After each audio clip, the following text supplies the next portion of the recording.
I'm very honored to have here my special guest today. We will go deeper into the awareness and present moment because our today's topic is how to be more present, and we will discover the secret of yoga and inner peace straight from India.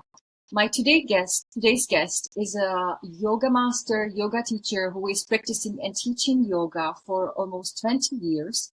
He is also a founder of an amazing yoga school, RuhYoga. Please, ladies and gentlemen, welcome my today's guest, Akhilesh.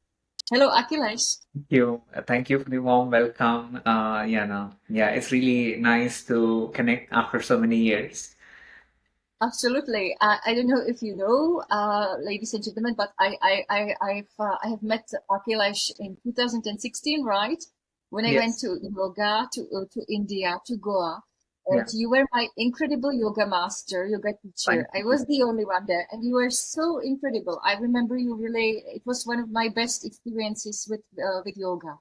Thank you. Thank you, Yana. Yeah, I think it was just a start. Like it was very new for me to be in Goa, and I think you were the first student teaching coming from the West, and me teaching yoga. It was a very new experience for me. And yeah, I think when I met you, I was really like amazed how yoga has been part of so many people in the West, and they look forward for the practice. So it just like was a good, like, whole new experience to know about the culture and how yoga is practiced over there, and how it is in India. And it was just a good, like, I can say, like a East and West combination. Like, yeah, it was a very good experience for me. Yeah. Yeah, we're also happy for me. It was also great because I was like I traveled alone to India, and you were also my guide in Goa. We Yeah. traveled a bit together. Yes. So Goa, we discovered some parts of Goa. Yeah. Also with the super driver. I don't remember now his name, but he was also cool. Yeah. Yeah, I think it was a short trip, and I think you were there for a week, I guess. And yeah, after yoga, we went for some sightseeing around, and it was really amazing. Yes. Yeah, Yeah. absolutely. So you are really doing or practicing yoga for almost 20 years. It's really amazing time, Yeah. long period. What brought you to yoga? Yeah, like I think I was just about like maybe 17 or 18 years old, and I was how do you say, like, I was just still studying. I was just doing my bachelor's in my business or commerce, and like I had some opportunity to work as well as to study, because my study time or my college time was from 7 in the morning or 7:30 from morning till 11:30. So I was free for the entire day, and I wanted to do something in that free time, as well as like financially it was a bit challenged for me to study and work. So I met a yoga teacher, and then he introduced me into it. And I was just looking for something like a part-time work, like, which I can do from maybe from afternoon 2 till 6 or 7. So I was managing his small office, like maybe making some invoices, or he was writing some things on yoga, and I used to type it on the computer. So initially he hired me just for this. Like he said, okay, you can do this for me, because he used to be like a freelancer, and he used to teach in corporates, and some maybe like a small group sessions as well in some apartments. So he was asking me to do the invoicing and like some things related to yoga. But it was just a start back then. And then he invited me to come for a yoga session, like, where he teaches, because evening, some days I used to finish everything a little early. And instead of going home, he invited me, like, why not you come for the yoga session? If you like, you can just like, practice it. If you don't like, it's completely okay. And I was just like, okay, maybe I will just give a try, and I went with him. And I did like first few classes, my impression on it was like I really didn't know how to express it, because during that age, I think you're just still like a little kind of developing and getting to know things. And for me, it was like a kind of, I would say like a peace. Like I felt really peaceful after the yoga session. And like I was just like, okay, I don't have to like pay him, or he didn't charge me anything for that. He just said you can come and just practice it. So I used to go, and that's how I think I got into yoga thing. But the teaching part came a little later, maybe about like 3 months or something. I used to do maybe weekly, 3 times or something. I used to practice with him wherever he used to go, and he fell sick, so he was not well, and he insisted like, please just go and teach the class, at least this corporate class, because so many people are eagerly waiting for him to come and teach. And I wasn't even prepared for that. Like I was just like, no, I can't really go and teach like that, because it needs some skills. You need to train. And but I think during that time we could hardly find yoga teachers, and it was not that easy to replace anyone and just go and teach in on behalf of someone. So he just said it's completely okay. I've told them that I'm not well, so on behalf of me, he's gonna come, and they are completely okay with it. Like you just do whatever you learned with me so far. So I was just like really not comfortable, but because he insisted, and I was like, okay, I will just try how much ever I can do. I just gonna go and do this. So I was really nervous, and I really had no intention to teach or to become a teacher. I had nothing in mind. I just went and maybe whatever he used to teach, some breathing practices and some yoga postures or sun salutations. So like I didn't even know everything. So I just followed the same like the method what he was doing. And that's how I think I started. And it was again like a experience which I never did. And standing in front of people and teaching them the yoga practice, like it was really very nervous, and like just as an experience. And after the session, I was not feeling that comfortable, because I finished the session almost 10 minutes early.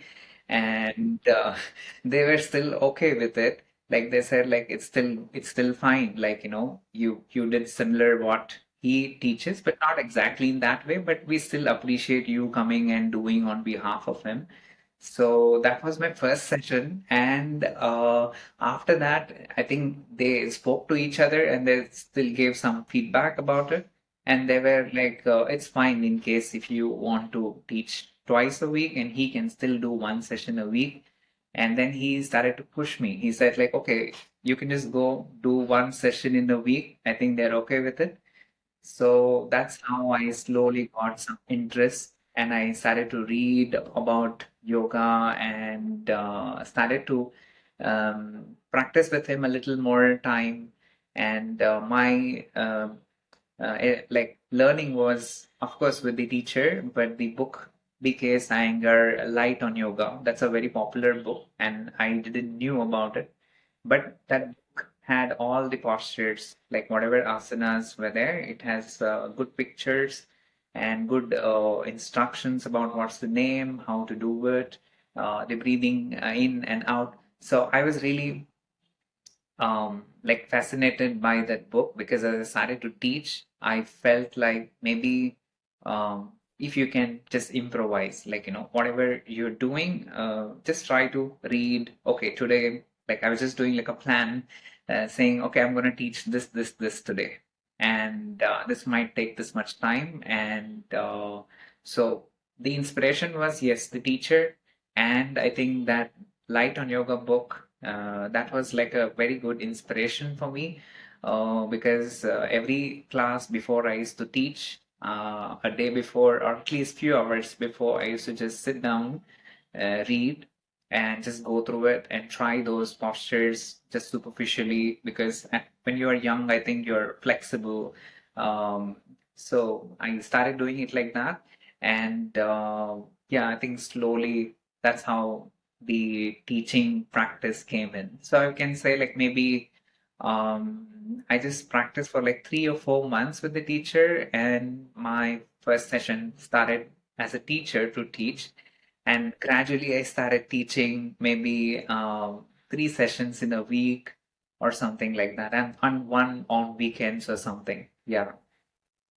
Well, that's a really quick and fresh start. So I have to Yeah. say that definitely your previous teacher had to say he had to see in you a big talent. Otherwise, he Yeah. would not ask you to do this job. Yeah, I think it was just like coming in place or something. And what I liked about it is, it used to give you more time, because it's just a 1 hour session, or maybe that's something like that. And rest of the time I was still at his office doing some things. And Mhm. that 1 hour session, he still said, like, no, I'm gonna pay you for that. It's not like you have to teach for free. You can still pay for it. So in one way, I was also thinking, like, 1 hour and you can still get paid like so much. It's still not a bad thing to start. Of course, you need some skills to do it, but I think gradually, as I started, something internally, like, was just like, try how much ever you can to do it at your best possible way. Of course, you're not a professional, but still, like, what's wrong to try it for a few days or for a few months. And there was some positive response from them as well, saying it's still manageable. Like, it's not that bad that what you teach. We can still follow you, and I think you're young, and you can, like, consider this as an alternative thing, parallelly, because you're studying, and this will give you time as well. Yeah, well, it's really great. Well, because India is the origin place of yoga, where yoga has Yeah, started. yeah. So is it that many people from India practice yoga?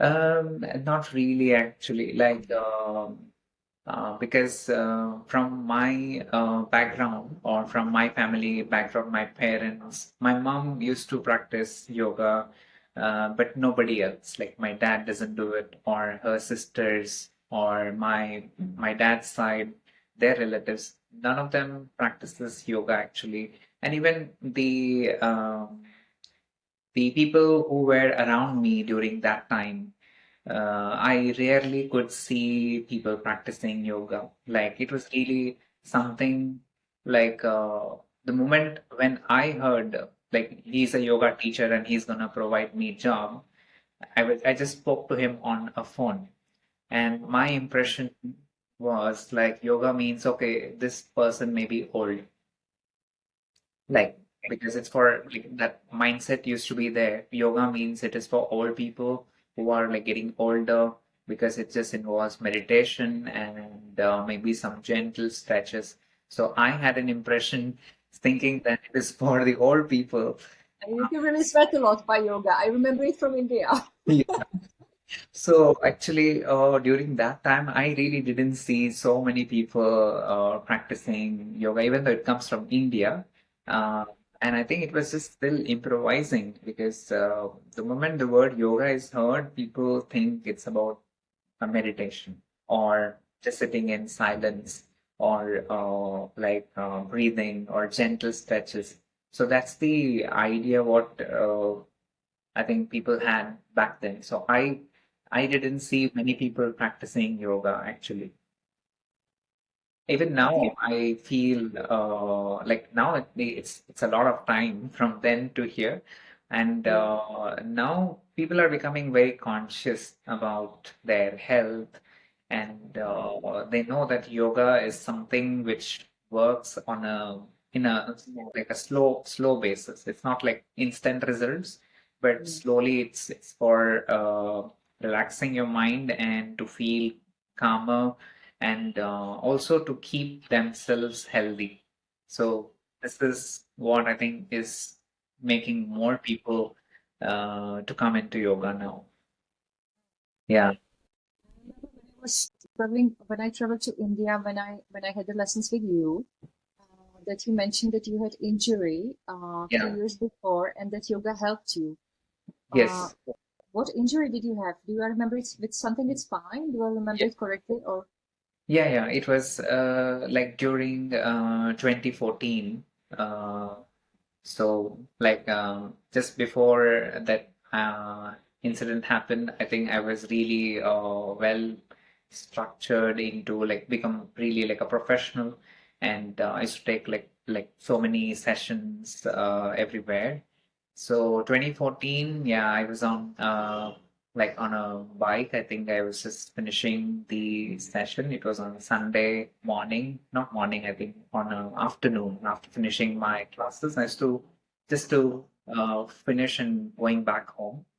So yeah, I think the tree, uh, like a branch, like broke and it fell over.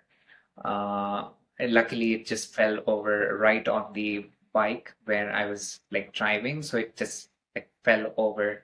So I had an injury of my my radius and my femur, which is the thigh bone. So both were fractured.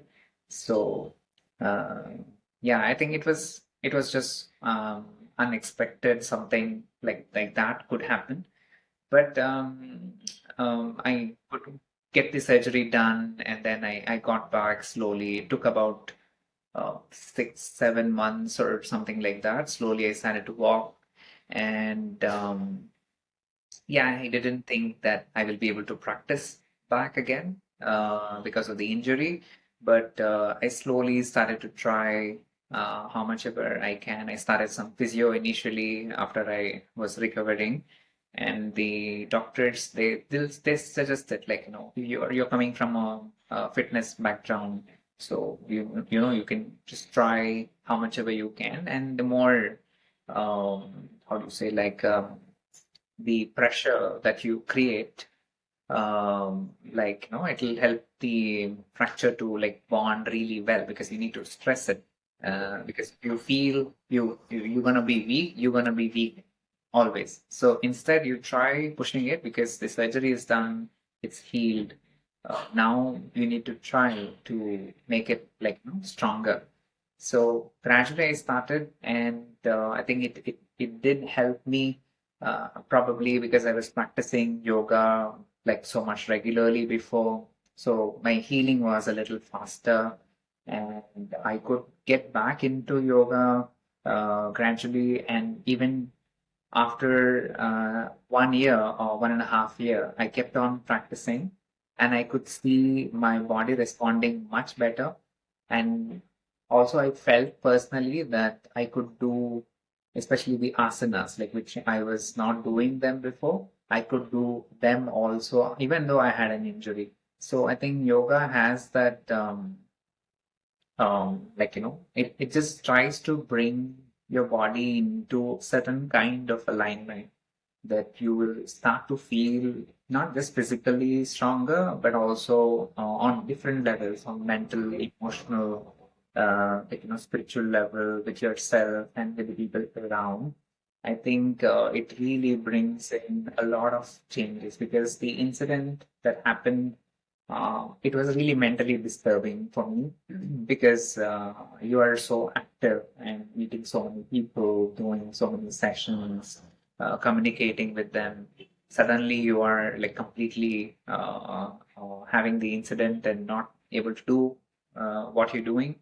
And I think it was very disturbing at that time. But even after the surgery and like that process, like I just didn't expect anything, but it helped me to stay in that sense of like saying everything will be okay. Like, it's just the fracture of the bone, so it's gonna heal, and you're gonna come back to your routine. So that kind of belief, or I would say like feeling self-empowered, or feeling that courage that, okay, it's gonna be fine. You can take it slowly. And if it works, if it works. If it doesn't, it's still fine. So, and when I started to do it, I think it was just really like I was just amazed myself, like, how it can heal and bring you back into that similar state, like as though like nothing really happened. Like, you can still do it, and it demands discipline. It also demands patience. It um, it's something heals you from inside. It's not something that is coming from outside, because with the practice of yoga you go more inward, and you become so much aware of yourself. Like, you get that discipline and positive mindset, and you know how to use your uh, energy wisely. So it's not just like, okay, I'm doing yoga so I can do anything. um, no, like, when you practice yoga, you become very conscious. You try to utilize your energy wisely, and it brings you into the moment. It brings you into the now, in the presence, and it really helps you to be aware in everything, in your action, in your speech, in the way you conduct yourself, and with the people around. So I think this is what is something really which can be, how to say, like, you can look forward with yoga when you practice it. I think that's where you can feel this. Just by saying in words and saying I experienced this, it doesn't make much of a sense. But when you try to do it regularly or consistently, any practice of yoga, it need not be only asana or only breathing or only meditation. Any aspect you can take, but it'll all interlink with each other, because for example, if we look at ourselves, we identify ourselves with our body. So consider this body is like your home, and whatever you are doing or experiencing, it is because of this body. So um, just try to keep this body healthy with some movement. Yoga is also doing that, like, just do some movement, and the body is functioning because you're breathing every time, every moment. Breath is moving in and out through your body. So it has pranayama. So it is taking you slowly inward, like, first start to feel your body with the movement, keep it healthy, then connect with your breath, like do some breathing practices, or just become mindful about your breath. Like, you can just sit down like 5 minutes or something, set an alarm, and just watch your breath, how you feel. That also is a yogic practice. So, like, watching your breath, and then slowly going further, you have your mind, which you use to function, to communicate, to store memory, or to function, intelligence, everything is there in your mind, emotions, feelings. So, watching your breath, slowly you will start to watch your mind, and like, so this, uh, all this are interlinked. So nothing is separate. Like, everything is linked, everything is in union together. And the first step becomes the physical aspect. Even though, like, many say, like, I'm not flexible, so I can't do yoga. No, yoga is not only for flexible. Yoga is to make you flexible, and you can just do how much ever you can. It's not like a competition. Yeah, well, Yeah, if I may interrupt you, you have mentioned so many important things. I was making notes yeah, when yeah, sure. when you had this injury, Yeah, a serious injury. You yeah. mentioned important thing that it helped you, or it also taught you to to not only to patients, because quite a lot, which is important. And also you mentioned important part, discipline, Yeah, which is important in the daily practice, whatever we do, if it's breathing technique or exercise, that yeah. it connects us together, the soul with the body. So what would you, before we jump forward to more to yoga, what would you recommend to people who have some injury Sorry, on their body? Oh, yeah, yeah, no. I had Is some. there a tiger or what was it? This is like a motorbike on the road. Sorry. Ah, okay, okay. I heard like something like tiger or No. Mm. so. Yeah, But by the way, what's the time now? Because I see that you have dark weather. It's dark outside, yeah. and I think I think we have 3.5 hours difference, right? So what yeah. time is it? Now I In think it is about 8:10 p.m. It's 8 uh-huh, and night. 8:10, and we have here 20 minutes to 5. So Yeah, it's a difference. yeah, yeah. What's the temperature today, or what was the temperature? The temperature today, I think, was about 27, 26. But this is like average temperature, I would say, no, Yeah, during yeah, summer. yeah. During this time, this is the average temperature, and it's like a rainy season actually, but it's been a little cloudy. It's not raining that much. Yeah. And before I ask you the question about the injury, because now when it's, how does the winter time look like? What about the weather in India? What's the weather like in winter time in India, In winter in time, Goa? Uh-huh, uh-huh. you mean now you? The temperature in when it's winter, Yeah, it's about like 20. When it's winter, also, I think during the day it's about 23, 25.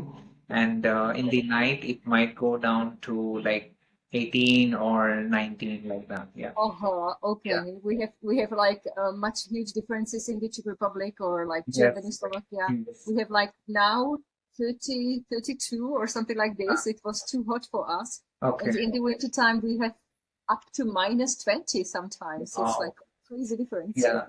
Yeah, it's a drastic change from what it is from heat to minus degree. It's too much. Yeah. Yeah. But back to yoga and the topic about injury. Yeah. What would you recommend to people who have injury? What should they do to start slowly moving and Mhm. to feel better? I think it can depend on the injury. Everybody might have different kind of injury with their body. So, firstly, I would recommend to follow the doctor's advice, like, just take care correctly with whatever they mention, if it's a surgery or something.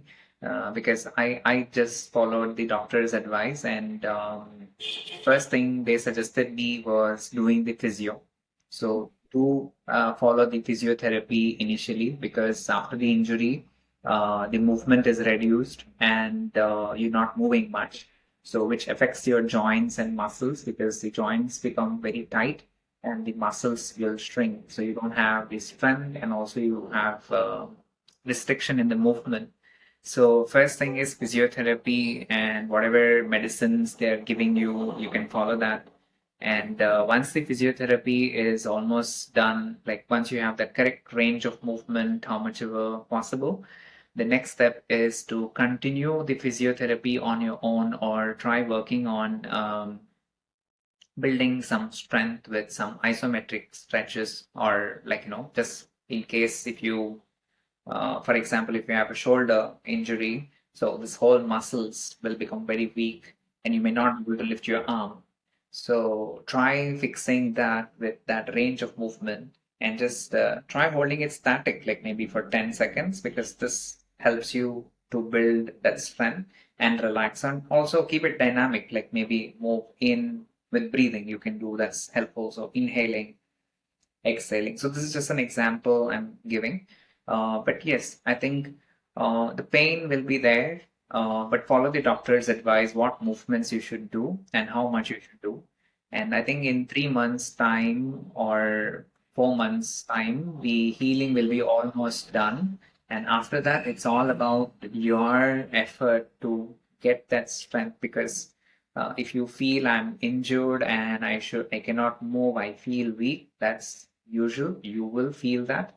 But keep doing some movement, and maybe yoga practice can be started. Follow the doctor's advice or physiotherapy's advice and start with some gentle stretches or gentle holding of the some postures or some positions. And maybe you can do breathing. This can also help. Like yoga has some breathing techniques, like very basic is the alternate nostril breathing. So this is really calming your body, because when you have an injury, it's really frustrating. Things that you could do, you're not able to do. You need some help. You need to depend on somebody, even to just get you something. So that's very frustrating and very usual to feel uncomfortable.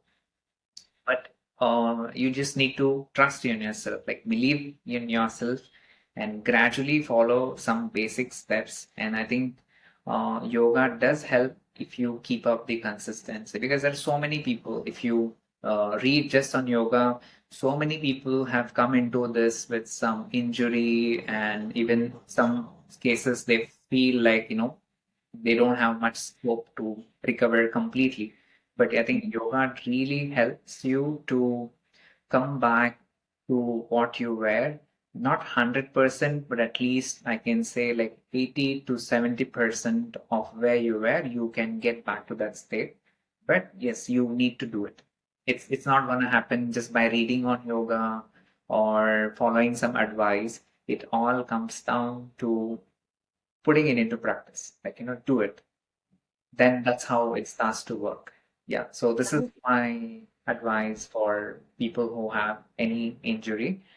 Just do it. Like, just do how much ever you can. Even if you can spend 10, 15 minutes consistently, it's gonna help you to know how it is working for you. You yourself will realize it. Nobody need to say it to you. Yeah. Nowadays, many people have problems with back. I also myself have quite many years problems with my lower back. After I returned from India, I felt amazing. Yeah. And then I think I used to have the problem that when I feel okay, I I didn't exercise on my Practice. back because I felt really well. Yeah. Yeah. But I tend to spend a lot of time in front of my computer, fixed Yeah. position, sitting for 12 hours a day for Wow. many years. It's Yeah. nothing I'm proud of, but I'm just saying like that was the cause of my pain. Yeah. And I also nowadays I don't have it because I thought about you and I exercise every single morning. I have this yoga exercise Yeah. and it prevents me against the back pain again. So it Yeah. is really true what you are saying. Yeah, like it's just consistency. It's usual. Like, the moment we start to feel nice in our body, we Yes. just try to ignore our routine and exercise, which is really important. So, it should not be considered like, okay, I feel good when I do yoga, so my back pain is gone. So try not to consider yoga as a therapy. It does work as a therapy, but don't limit yourself thinking it as a therapy. Instead, consider like the feeling that you come up with after you finish practicing. Just take a moment to silence, like pause, just sit down, close your eyes, just for a few minutes.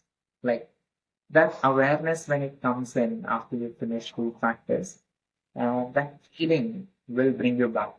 And just notice the entire day how it goes when you practice yoga. How is your energy? How is your mind? How is your behavior? Uh, Everything when you notice it. And this can really help you to get better. Thank you for the tips. You meet many people, many tourists, many people, many students from all over the world Yeah, because you are founder of RuhYoga School. thank you. It's really amazing. I'm proud of you because I remember we spoke about it in Yeah. 2016, and you have set up this company in 2018, right? Something like Yes, this. yes, again, like 2018, I think I started with RuhYoga, and it's in Agonda, Goa.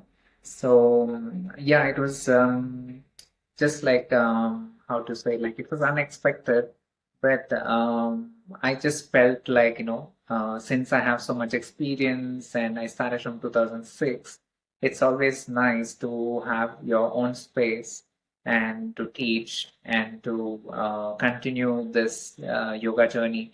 So it wasn't planned or anything. I just felt like, maybe I should just do this, and that's how it started. And I think it was after I met you and I could see the interest, like, and also I explored about myself as a teacher and what I really wanted to do from then on.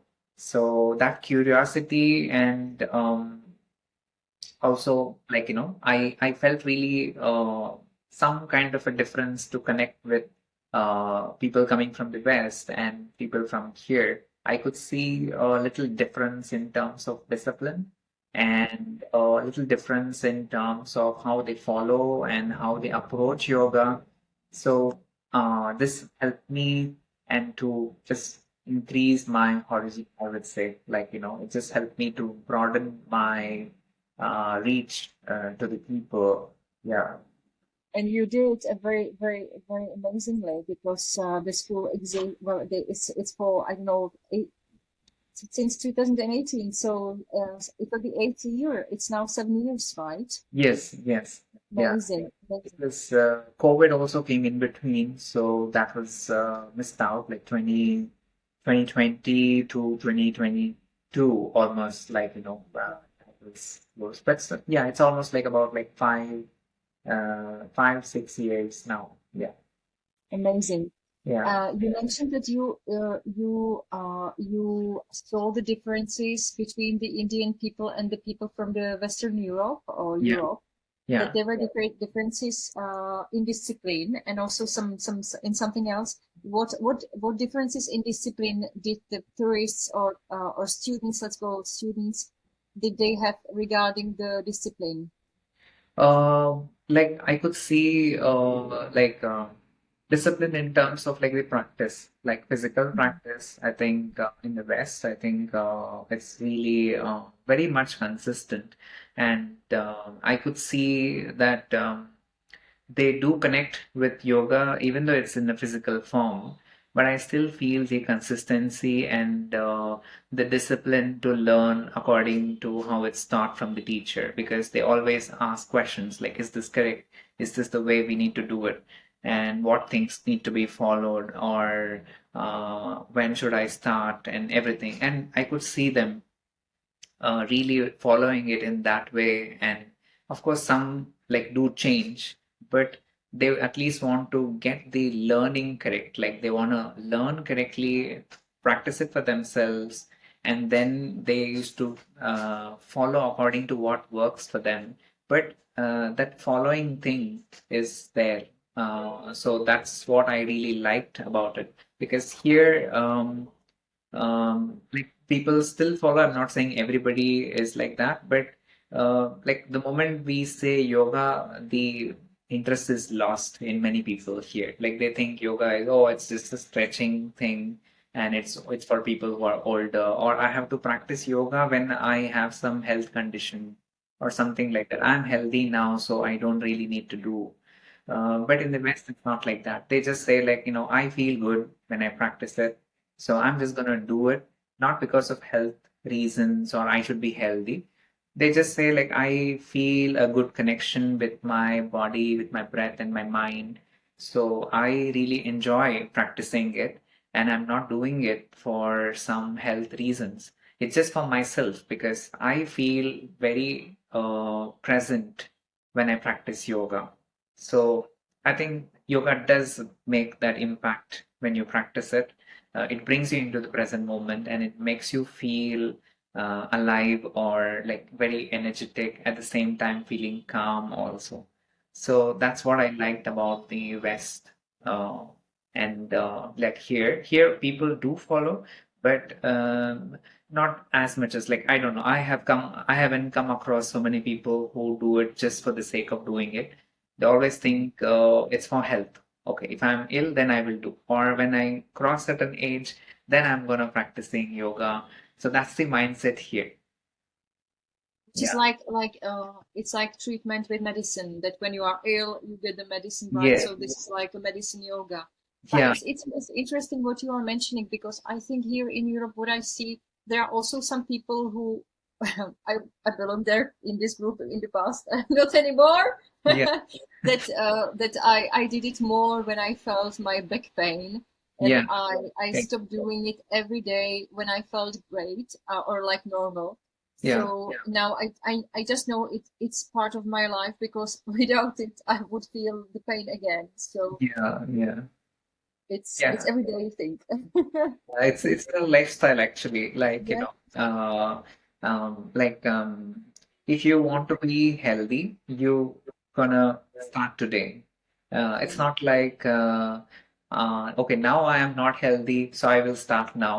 So you will never come to that point of that state where, for an example, if someone is practicing any kind of exercise, not necessarily yoga alone, any kind of exercise one is doing, uh, we can look at them as they get older. The level of energy and the mental awareness and the fitness state is very different than a person who's never been into it and want to start now and then come to that state. It's not possible. Like, you like, I'll give you an example of like with the food. So let's say yoga is also a part of practice, but let's say food, for example, whatever choices you make today with the food is gonna take you for the next moment or the next day to come. If you're eating unhealthy food today, tomorrow it's gonna show you in terms of like low on energy, or maybe in the long term it will show you as some kind of illness or not really healthy for the body. So whatever you're looking for is gonna it's all here in the now. Whether it's food or exercise or yoga or whatever, it's this moment, like, and when you become mindful about it, your tomorrow is gonna be better. So whatever change you want to do, it's not coming in the future. It's coming here, just in the moment. I'm not saying if you're too late to start, but if you really want to be healthy and you want to avoid feeling in your head that why didn't I start early? I would say just do it now, right? From this moment, just start the routine of because all this is yoga, not just practicing yoga, eating food correctly on time and sleep on time, and your routine of how much time you work, that is also important, because I cannot say that if you have a very bad healthy food lifestyle, like you eat really bad food and you expect yoga to help you, it's not going to help you, because you need to pay attention to your food, and also you need to pay attention to your sleep, because the sleep is the only time the body can repair itself correctly and it can provide you the energy for tomorrow. All the cells in your body are going to degenerate. Like it's there now, next day it's not there. Or just the moment it's there, the next moment new cells are coming in. And when you sleep correctly, that's where you feel fresh for tomorrow. If you don't sleep properly, how is it possible that I'm going to do yoga or I'm going to do breathing? It's going to help me and get me my energy. No, it can just do its job to some extent, but sleep, food, and water, I think the hydration, all these are important, and this is also part of yoga. So one has to pay attention to these as well, and don't expect like yoga is going to fix everything. It's not going to fix everything. It is there as a tool, and it needs a balance, like, with Yeah, these and it's this, true. when it goes together, I think that's what can bring you into balance. Yeah. Absolutely. When we speak about the water, yeah, we have plenty of water. Akhilesh, how does your daily routine look like as a yoga master? And yoga guru, I can call you. I just consider myself as a teacher. I don't want to consider myself as a master. I haven't reached to that state. It just varies like when I think I'm doing my trainings in Goa, like it's a very tight schedule because the training is from morning 6:30 till evening 6 o'clock, and you have some breaks in between. But yeah, I think I start my day, maybe I wake up at 6 or 6:15 more or less. And like I start teaching, the first thing we teach is silence in the yoga thing. So I just practice the silence with them. And then breathing, pranayama is what we do for like almost 45 minutes. So, and then I do my practice from around 7:30 or 7:45 to 8:45, 1 hour at least. I make sure I practice it, and the day goes on like that. But when I'm not teaching or when I'm not doing the trainings, I still wake up maybe around, let's say, 7 or 7:15 in the morning, and I still follow the same routine. The first thing is just sit down in silence for at least a few minutes and just observe that silence and experience that. And next is I start my breathing. I do pranayama for about like 20 minutes or 25 minutes. Just the basic ones like Kapalabhati or Nadi Shuddhi practice. And then I do some asana practice as well for about 70 minutes or 1 hour approximate. Yeah, so this is how I start my day. And When uh, do you eat in during the sessions of exercises and practicing yoga? When do you I eat and what mean, do you eat? okay, I think my breakfast time is about approximately 9:30 or 10. I try to have my breakfast. If I'm really busy, sometimes I get a little late, maybe 10:15 or something. But usually it's around like 9:30 my breakfast. So I keep it very simple for breakfast. Take some fruits and like maybe I also take some eggs, maybe as a yoga practitioner. Some say egg is not needed, or like, it has its own good and bad. But I still take eggs for the body and fruits and some Indian breakfast, and I keep it very light. I try to avoid too heavy breakfast. Like I keep it average. Yeah, and like I have my lunch maybe around 1:30 or 2 o'clock in the afternoon, and usually it's Indian food, very basic like some lentils and rice, some vegetables, and some bread, a mix of combination. Yeah, so I keep my diet like very basic, not very fancy or um, and even like not spicy or anything like that. So it's just very basic food, I would say. Yeah. And dinner? Do you have dinner or you skip Yeah. No, do no, you I also? I do. I have my dinner about let's say 7:30, 8 o'clock. I try to finish my dinner. It's a little late, but as your day goes with work and everything, I try to keep it like about 8:30 maximum. I try to finish my dinner just so that you have some time before you sleep. Maybe I go to bed around 10:30 or 10:45 maximum. I try to finish everything and go to bed.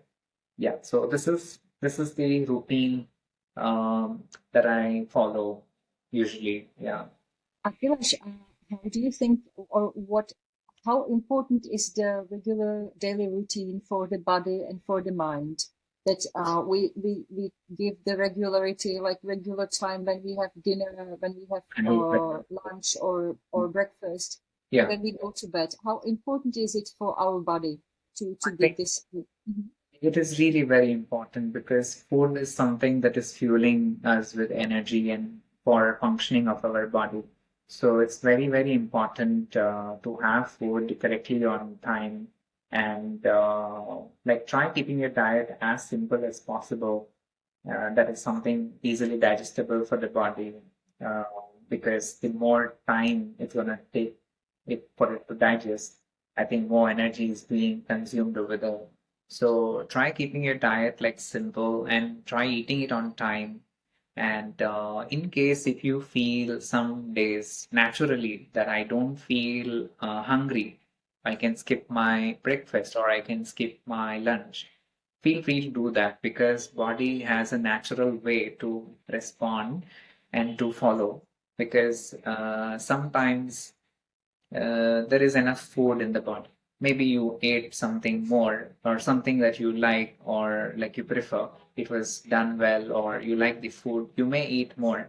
So the next meal, if your body is saying, I think small portion is enough, maybe you can just listen and follow to that. Because it should not be something like, okay, it's dinner time, so I just eat. It's lunchtime, so I'm gonna eat. Or even I like this food somebody offered to me. Maybe just take a little bit and try not to eat the whole of it because you just have to listen to your body sometimes. Because it just says like, it says no, like, it's too much. Like, and you feel it. Like, no, nobody needs to say how much you need to eat or how less you should eat. Your body knows it well. So follow what your body is saying and one should not compromise also saying that um, I like this food, but I don't want to eat too much. If your body likes it, something, you do eat mindfully, uh, feel sad about it, saying that, okay, I'm liking this food too much, I'm eating too much. Even that awareness, if it's there that you're eating too much, you will slow down by yourself. So, body's need also should be taken care, what it asks and what it desires, because that is also part of yoga. Like, you cannot really um, restrict yourself saying that, no, I will not eat this, because that will create a conflict in your mind. And that restriction can become like something like where you end up too much after a certain point. So keep a balance, like if the body asks for it, give it some small portions, and also ask yourself, is it really healthy for me to eat this or not? And how do I feel if I eat too much? So that will help you to make some changes gradually. Yeah. You mentioned Akhilesh, very important. Thank you for sharing. Thank you for sharing. Thank you. Wisdom and tips. When you mentioned that the silence and the breathing in the morning that you start always with. Yeah. Is it because you want to calm down your mind and to get rooted? Let's say rooted, or is there any other reason for it? Um, yeah, in a way, you can feel more rooted after the practice or like that. But I would say, like, your body is naturally fully relaxed after like 6 or 7 hours of sleep, for example. You're almost like really calm and relaxed. But why we start with this silence is to keep that silence that you experience in sleep a little longer, just to reflect, like, what is that silence, like, why, even an inquiry, like, I feel relaxed, so I want to discover that silence. So, or even I just want to stay that in that state for longer. So that silence, that awareness, sleep is something that is coming naturally for you. And this is something you are doing it so that you can experience this a little longer or to become more mindful. So the silence in the morning is really very important, even if it's for like 5 minutes, it doesn't matter. You just try that 5 minutes, wake up, don't do anything, don't check your phone or like, nothing. Because the moment you check your phone, that impression on your phone, the notifications immediately changes your mindset. So, like, no, don't look at anything, just wake up, sit in silence. If you need some water, drink some water and just sit down for like few minutes. And um, whatever you like, maybe you, like, for example, if you're praying to God, for example, you can do that in silence. Just you can close your eyes, saying anything positive, affirmation, saying something positive about yourself, or even following gratitude, or anything, but just do it in silence, observe that. And I think this is gonna make the full impact in your entire day. And then the breathing. The breathing is to, to calm down your mind. Like breathing practices are nothing but to enhance your respiratory system so that your body can breathe and have better exchange of oxygen and carbon dioxide, or just to utilize your lungs in a complete way. Breathing is physical benefit of it is that, but it has mental benefit also. It helps to clear out the energy in your body. For example, we can take example of electricity. So electricity, the wires, it's just taking energy. Maybe we can take example of our body has nervous system, and nervous system is also just like a wire which is connected with your brain, heart, and everywhere. And when we do this breathing practice, it is just like trying to clear out the energy so that it can smoothly travel. Because, for example, when we do this breathing, our inhalation exhalation slows down to almost, let's say, 6 to 7 breaths per minute when we do this. But generally, when we are not paying attention, our body is breathing about 18 to 21 breaths per minute. You're taking inhalation, exhalation, 18 to 21 breaths. But when we do this, your breath can slow down for almost like 7 breaths per minute that you're doing, because you're breathing very slowly in a rhythmic way. And when this rhythmic way of breath happens, the energy efficiency in the body will enhance, and any kind of blockages that is there in your nervous system can be relieved, and the energy can flow smoothly. And when the energy can flow smoothly, your mind also is more at calm and peace. So this is one reason I would say why breathing practice should be done. And especially in the morning when your mind is really clear and fresh to do it. And what about evening? Do you have some also some routine before going to bed, some meditation or Um, anything, gratitude? yeah, like maybe in the night, not so much, I would say, but in the night, you can still follow that silence, just the way you started your day with silence, just before going to bed. I know it's very hard with so many distractions happening, with the phone especially, and so many things happening around you. But before going to bed, I think the same routine, I would say, few minutes, don't do anything, just leave your phone and whatever is there, just sit down, turn off your light or keep it really low, make it a little darker, and make sure you have a quiet space if that, because that really helps. And just reflect on your day, what really happened today, and what was the moments where you felt really good, or something made you feel very joyful, happy, or something that you did, it made you feel something nice about yourself. So it's things, if you can just reflect during the night before going to sleep, this can help. Or even if you are in connection maybe with like the God or energy like that, even that is fine. Just I would say again a gratitude, saying that just thank you for today, or I enjoyed my day with this certain situation or with certain people. Because keeping this positive mind before going to sleep, because the energy pattern continues. Because the moment you think about happy moments in the day, your mind switches, the energy switches, and that positive feeling going to bed, it goes on in your sleep also.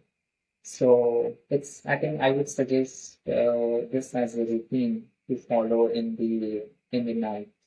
Yeah. Okay. Thank you very much for these great tips. Could you share with us and show us some real example about breathing exercises?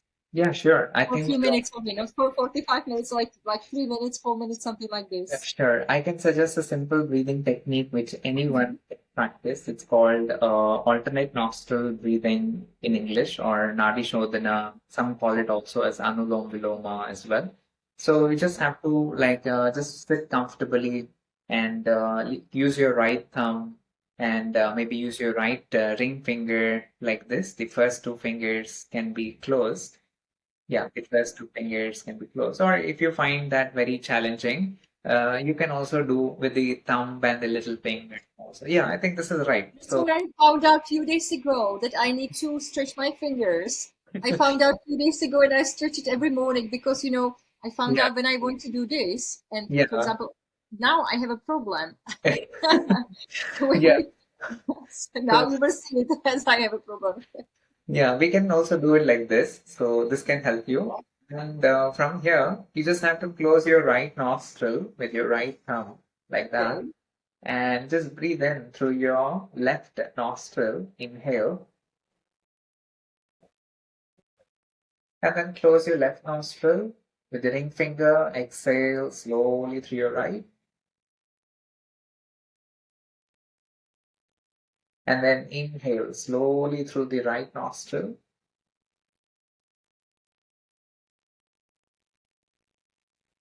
And exhale slowly through your left. Yes, again. Inhale slowly through your left nostril. As you breathe in, try breathing in your belly, in your chest, in your clavicle, all three regions of your trunk. And then exhale slowly through your right. Inhale slowly through the right nostril.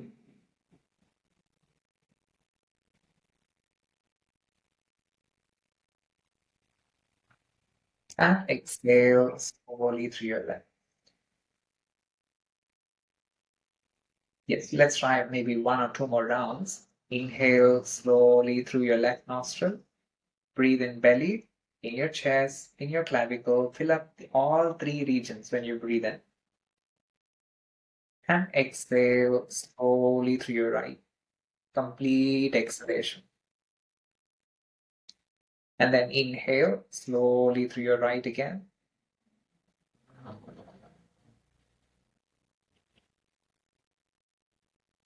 And exhale slowly through your left. Yes, we can try one more round. Last one. Inhale through the left again.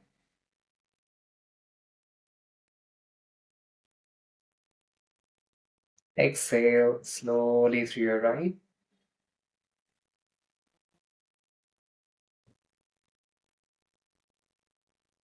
Inhale slowly through your right nostril.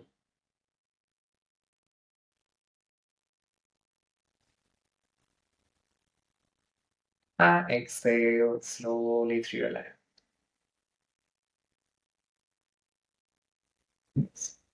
So this is like a very simple breathing. And I know it's like very boring. Many people tell this, like, this is the boring pranayama because I feel very bored or sleepy, which is very common.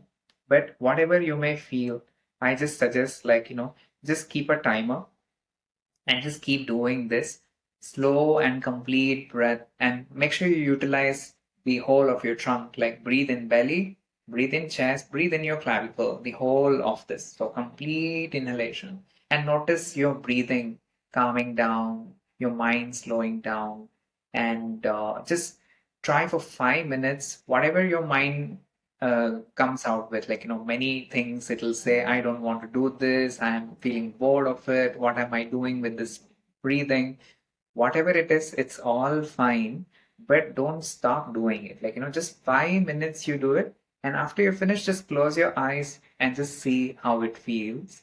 Because how it feels makes a difference. I don't have to give any explanation that you should feel this or that. You yourself will feel that I feel something happened. Like I feel calm, or I feel my mind is slowed completely. I don't have much thoughts. or I just feel fresh. Like after I finish this, I feel like really good. So 5 minutes, you can do this every day. 5 minutes in 24 hours is nothing. And if you make it a routine, uh, try it for maybe a week, let's say, for example, a week every day. You just wake up and start doing this and maybe see how you feel in a week's time. What changes do you notice with your mind or the way you function after that?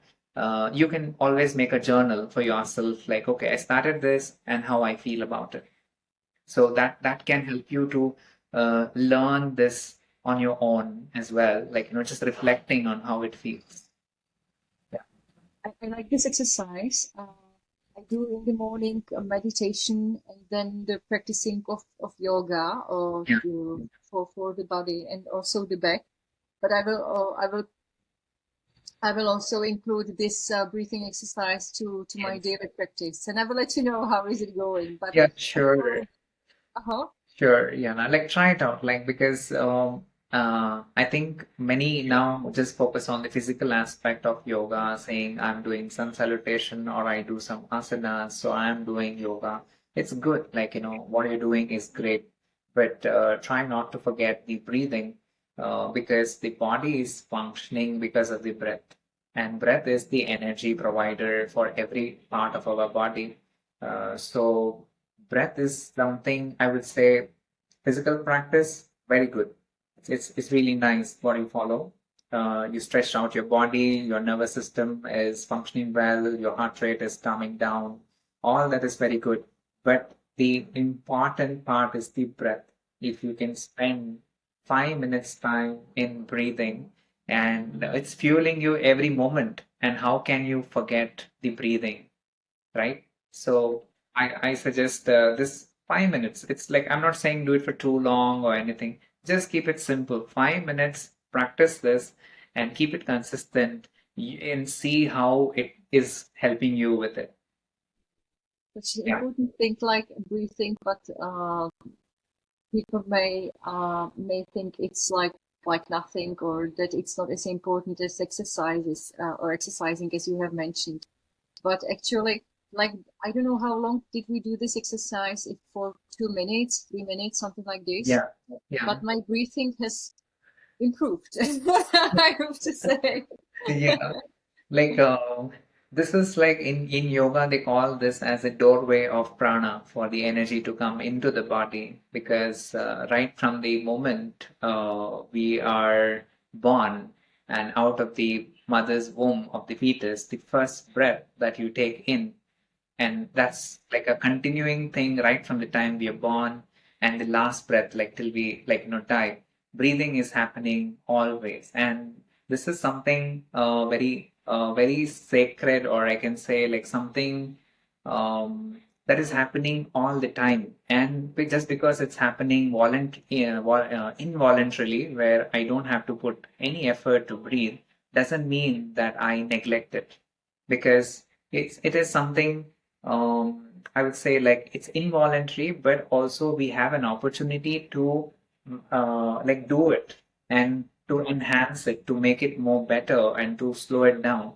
Because um the the breathing, if you take example of like a dog, it breathes so much faster and its lifespan is shorter. And human being, the lifespan is longer, and we breathe slower. And more efficient, I would say, your breathing is, it's directly impacting your heart and everything, not just the heart, everything. But heart is the main thing which is pumping the blood all the time, just like the breath, how it is coming in and out. Heart is functioning in similar way, where it's constantly functioning, right? So uh, you can just notice it by yourself, because when you breathe and slowly and efficiently, the heart rate is lower. Yeah, I think so. And the more heart rate is faster, the lifespan can be shorter or maybe even not efficient enough.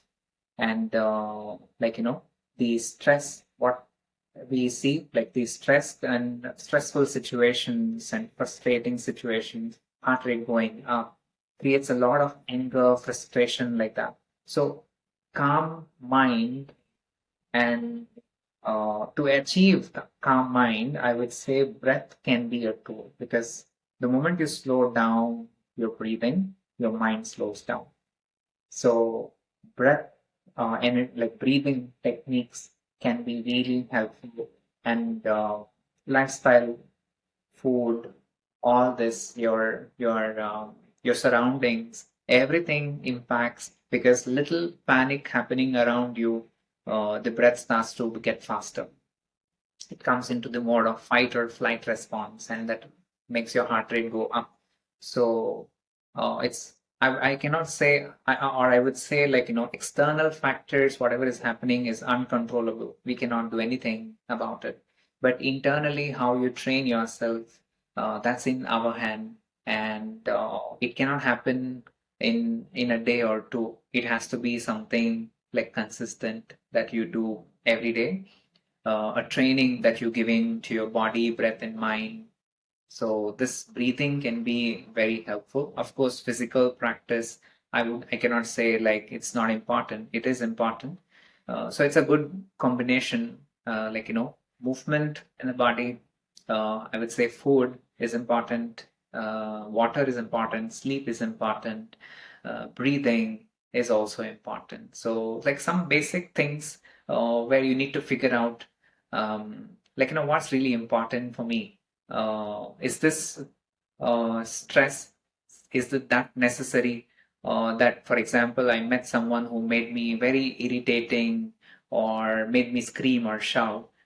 Is it really important? Why should I waste my time and energy on something which is not really useful? Instead, I become aware, and instead of shouting and screaming or taking action, if you just observe that it's gonna waste my energy, then I think you are trying to, like, make some changes, and that will help you to stay in your center.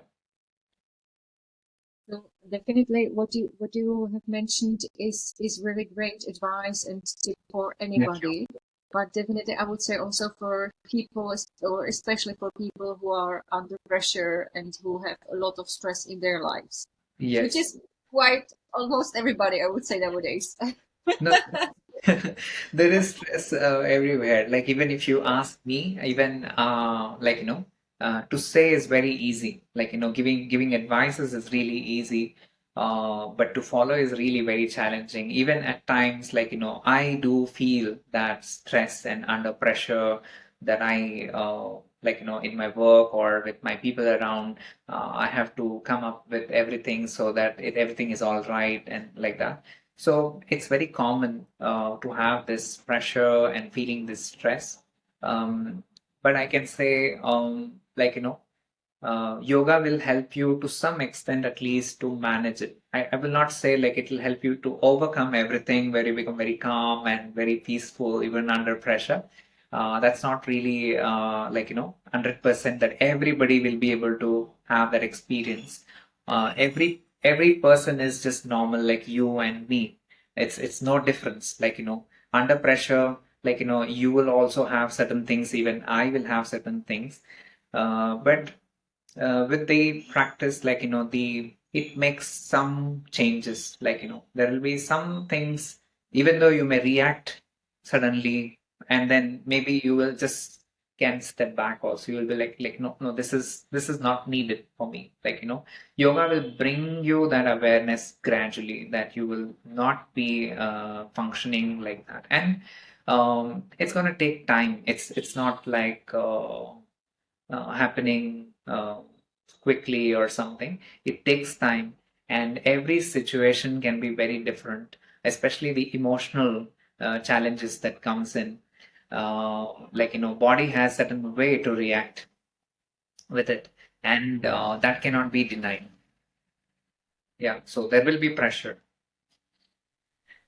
I heard from you today during our talk a lot or more times the word discipline, and discipline is something what I'm thinking about more and more, like the last 2 months, how important it is to have it in our lives, because it helps us not only in the physical activities but also in the work. Well, so like in a life general, how how strong impact do you think has discipline on yoga or in yoga? What do you think about it? Like discipline with practicing yoga, you mean? Yeah. Yes, yes, yes. Yeah. So, uh, like maybe when we speak about discipline, many people think that no matter what happens, I should be doing it. So don't consider discipline as something like which is bonding you too much to it. Consider discipline as something that is coming naturally for you, because discipline itself can become an obstacle. Because if you think I have to wake up at 7 o'clock, I have to be doing yoga, so don't become too hard on yourself. Like instead consider, like, yes, I have to do it, and for whatever circumstances, like maybe if it's not possible for me to wake up at 7 o'clock, I woke up at 7:30 or whatever. Don't feel very bad about it, thinking, oh, I didn't wake up, so I'm not a good person. I am not into discipline. No, every person will have different things happening, and you cannot be all the time uh, like perfect. Like, discipline is like some consider discipline as perfection, like, okay, everything should be in time, like this, like this. No, Yeah. like don't go too hard on yourself. Instead consider, like, be open to it, accept it, like, rather than feeling very bad and not comfortable with it, just accept it, saying that okay, it didn't happen, it's no problem. Like, I still have my entire day to be continued, right? So just keep that consistent, keep a positive mind always, and let discipline gradually come in. Don't force it, and just be aware of it. Like, just like yeah, I would say discipline should not be forced, because if it's forced, it's going to cause you more trouble. Instead, consider discipline as something that I follow with, maybe I will use this word, emotion of love. Like, consider discipline as love. Like, when you love something, it's going to come gradually. And with love, you cannot really force it, it's natural. So when it comes naturally, it becomes easier. So so consider discipline as something that should come gradually. Don't force it. Let there be little effort. I'm not saying like don't put any effort at all. Let there be some effort. Um, like just like training a small kid, like, maybe it will not listen to you initially. Your mind will not listen, like you'll be like, I can't do it, or I'm not disciplined. The kid is also just like that, but you gradually train the kid, and it'll slowly start to adapt, and it'll start to learn, it'll start to speak, it'll start to walk, and gradually it'll start to speak clearly, right? So it takes time. So consider like discipline also something like that. Effort should be there, and but let it be very slowly. Be patient with yourself, and always like use this emotion of love, which is very important to yourself.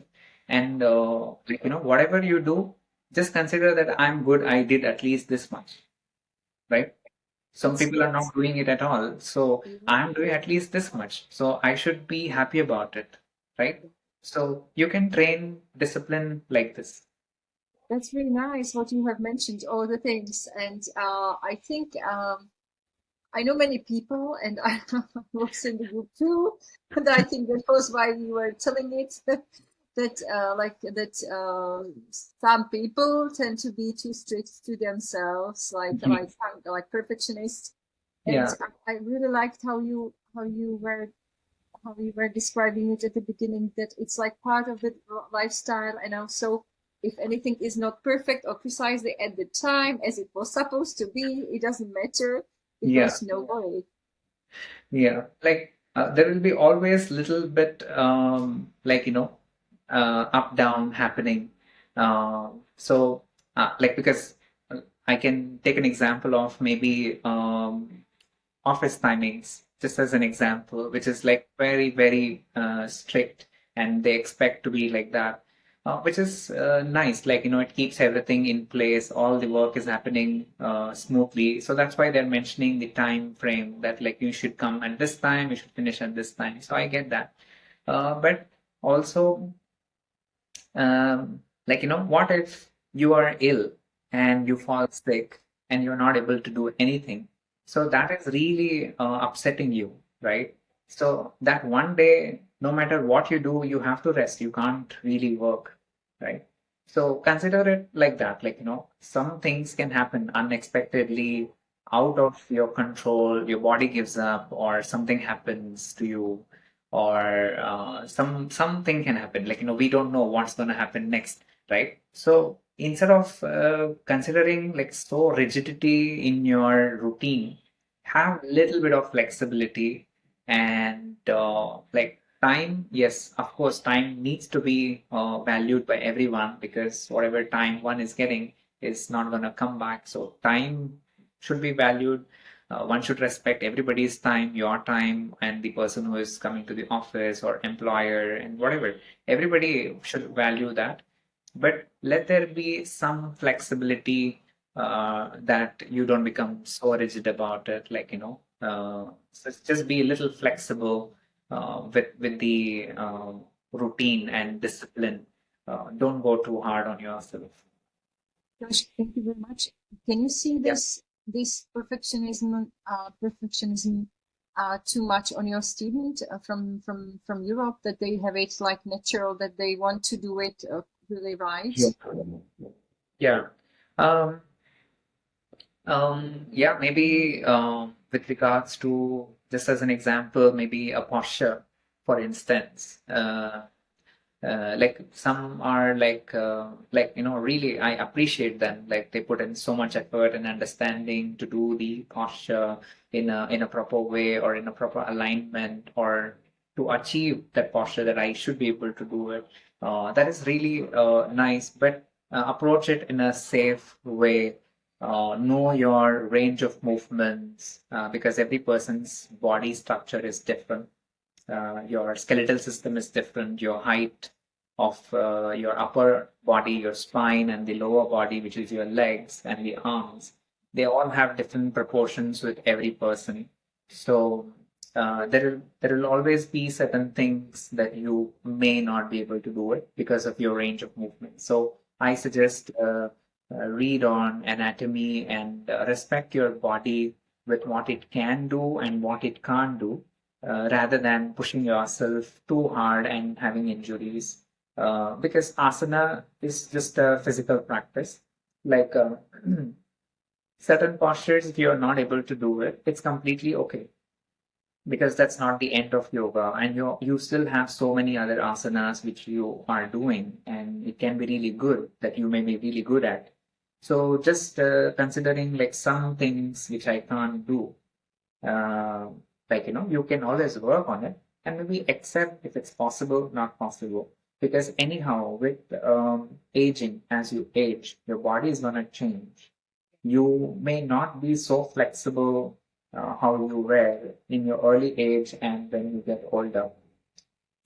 Probably some may still have that flexibility even though when they get older, but not everyone will be like that. So the whole intention of asana, for example, is a purification. Like, you are stretching your body, increasing your blood flow, making the energy flow freely, making your, let's say, your heart, respiratory system, and all the things to function in a proper way. So that's the intention of the asana. It's not saying that you need to be a perfection in all the asanas that is there. It's not needed. If you can just do some of the like intermediate level of practice, it's still good. Like, and it's not a competition. Yoga is not like competition, because there will be always somebody doing better than you. It's just like life. Like, you may think that I am really good with where I am. It's just that your belief, because there will always be somebody who is always better than you, and nobody can be in the same level, because everybody's is just changing. Like, the where one person is, maybe it would have taken them some time, but there will be other people who would be even more better than you. So always consider like this as like an open thing. Like, whatever I can do, I would always suggest look at your strengths. Don't look at so much at your weakness, and learn from your weakness. Don't just be considering that I'm strong with this. You can be strong with it, but you can also be grateful towards it, that I can do this. And what I can't do, I can work on it, but I should not feel sad about it, or I should not feel that I have to compete. You Like, one should never compete, whether it is yoga, asana, or in life. Like, one should always feel nice where you are and what you are doing, because the more centered you are, the better you are centered outside. So if you're not centered in, and if you have agitation, frustration, you're gonna put out the same thing outside. So instead, accept what you can do and what you have like strengths, and also accept your weaknesses. Like, okay, I can do this, I can't do this. It's fine. Like, whatever I'm good at, I can do that and improvise on that a little bit more better. And I will also put my awareness to my weaknesses as well. What I can do the best possible way, I work on it. So if we have this mindset, I think you will not have injury in your asana. Also, on your daily routine, I think you become more smoother. Is there any Akhilesh message you would like to share with everybody who is watching today's episode? Um, Message will be, I would say, like, a very simple message, maybe eat healthy, like have good food, sleep really well, pay importance to your sleep. Like, nothing else is so valuable than your sleep and what you are eating. Eating healthy, good sleep, maybe drink enough water, and whoever you meet, whether it's your partner, friend, work people, whatever it is, follow kindness and follow respect, and just talk in a certain way with maybe at least a gentle smile on your face, and like maybe the emotion of love again, like, be kind, talk in a gentle way, and whatever you are expecting, that maybe somebody should come talk to me, make me feel nice, instead of having that approach, you just talk to anybody, whoever is around you, with some kindness and with some love, or maybe just be kind. Like, it should be sufficient, um, because I think so many people are really focused just with themselves, frustration and everything is coming out. Um, but if you, whatever you're expecting, that I need someone to come and make me feel this, rather you share that. Like, not with everybody, with maybe just some people around you, whoever you like, even for a couple of people. Also, if you can just speak in a gentle way, in a kind way, I think that itself will make a difference to you. Namaskar. Yeah. Thank you. Thank you. That you were here, for amazing talk, inspiring talk, Thank and you. that you were here really, and that you make time for your time, and No really problem. No amazing problem. advice. Yeah.